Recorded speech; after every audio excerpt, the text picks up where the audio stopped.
ভাত কিংবা ডালের সাথে অথবা বিকালবেলায় চটপটা কিছু খেতে ইচ্ছা করলে আজকের রেসিপিটি অনায়াসেই বানিয়ে ফেলতে পারবেন।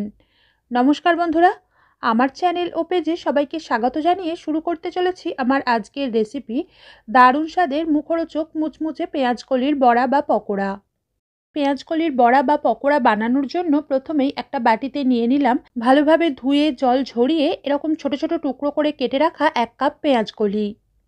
এর মধ্যে পরিমাণ মতো নুন, 1-এর 4 চা চামচ গোলমরিচ গুঁড়ো আর 1-এর 4 চা চামচ করে আদা ও রসুন বাটা দিয়ে ভালোভাবে মিশিয়ে এরকম একটু চেপে মেখে নেব, যাতে পেঁয়াজকলির নলগুলো একটু ভেঙে যায়।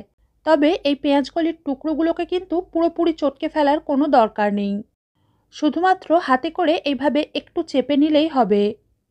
এবার এটাকে ঢাকনা দিয়ে 5 থেকে 7 মিনিট মতো রেখে দেব। এর ফলে পেঁয়াজকলির টুকরোগুলো বেশ খানিকটা মজে বা নরম হয়ে যাবে। তারপর এর মধ্যে একটা পেঁয়াজ ও 2টো কাঁচা লঙ্কা কুচি, 1 চামচ টমেটো কেচাপ, হাফ চামচ কালো জিরে, 3 টেবিল চামচ বেসন আর 1.5 টেবিল চামচ চালের গুঁড়ো দিয়ে এটাকে একটু টাইট করে মেখে নেব। এই পর্যায়ে বেসন ও চালের গুঁড়ো ভালোভাবে মেশানোর জন্য আলাদা করে একটুও জল ব্যবহার করবেন না। পেঁয়াজকলি থেকে বেরোনো জলেই এগুলো খুব ভালোভাবে মেখে নেওয়া যাবে।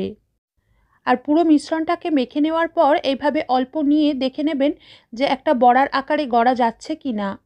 যদি এরকম বড়ার আকারে গড়া না যায় তাহলে আরও অল্প একটু চালের গুঁড়ো কিংবা বেসন মিশিয়ে নিতে হবে। এখন এটাকে আরও 5 মিনিট ঢেকে রেখে মিশ্রণটা একটু সেট হয়ে এলে অল্প ধনেপাতা কুচি মিশিয়ে এর মধ্যে থেকে অল্প অল্প নিয়ে এরকম বড়া বা পকোড়ার আকারে গড়ে গরম তেলের মধ্যে ছেড়ে মাঝারি আঁচে একটা সাইড কিছুক্ষণ ভেজে নেওয়ার পর উল্টে দেব এবং অপর সাইডটাও হালকা ভাজা হয়ে এলে ছাঁচার পিছন সাইডের সাহায্যে বড়া বা পকোড়াগুলোকে এরকম একটু হালকা করে চেপে চেপে দেব, যাতে ভিতর পর্যন্ত ভালোভাবে কুক হয়ে যায়। তারপর এগুলোকে আরও 2 থেকে 3 বার উল্টে পাল্টে একটু সময় নিয়ে ও ধৈর্য ধরে কিছুক্ষণ ভাজার পর দু সাইডই এরকম একটু লালচে হতে শুরু করলে গ্যাস বাড়িয়ে 30 থেকে 40 সেকেন্ড মতো ভেজে তুলে নেব। শেষে কিছুক্ষণ গ্যাস বাড়িয়ে ভাজার ফলে মাঝারি আঁচে ভাজার জন্য যেটুকু অতিরিক্ত তেল শোষণ করেছিল সেই তেলটা বেরিয়ে যাবে। ভাতের সাথে খাওয়ার জন্য এই রেসিপি বানালে আপনারা প্রথমে বড়া বা পকোড়াগুলোকে আধ ভাজা করে তুলে রাখবেন।